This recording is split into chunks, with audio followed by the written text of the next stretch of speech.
first thing we did was interview his father, Oludara, and we sat down and we listened to really the history of what Nas was about, but more so than that, it was what the Jones family went through, what the cultural history was, the books they read, the blues, the jazz, the instruments they listened to, what they were going through as kids, the school systems.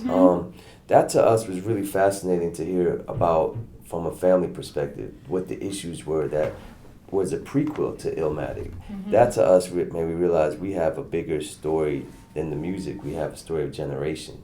We have a story of family. We have a story of musical legacy. It's yours. Whose world is this? The world is yours. The world is yours. It's mine, it's mine, it's mine. Whose world is this? Kids now, whether you be in Chicago, Compton, wherever you're at, can look at, they may be on that bench right now, but I'm not going to stay on this bench. I'm not going to become another one of these statistics. We're hoping that people can look at this and inspire them to make the right choice. You may not be through rap. It may be through just staying in school that extra year, doing something that's going to bring you off that bench so you're not another statistic. I mean, to us, that represented Nas's voice in the film. You know, if it wasn't for music, I might not even been in this, in this picture. So it's so important for us to uplift using this as a tool. But the flip side is too, we want the world to look at it and say, what are we doing to our children on that bench? Why are they in the position that they're in? Because it's very difficult for them to get out on their own. There's very few Nas's. There's only one. Everybody else on that bench is not Nas. And any bench in this world is not Nas.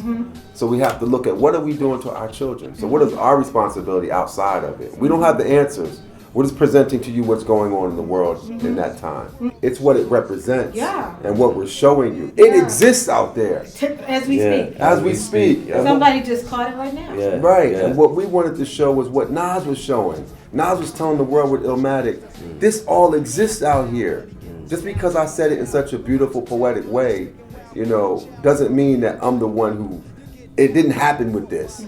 So if you can listen to Illmatic and appreciate Nas's poetry and appreciate the stories he tells and the beauty in his words, even though they're raw and rough and face grim results sometimes, then you should be able to appreciate the people he's speaking about and understand the stories he's speaking about. And that's what we want to do with the movie, with this film, is to show people a look at some of those stories so you can understand where he's coming from.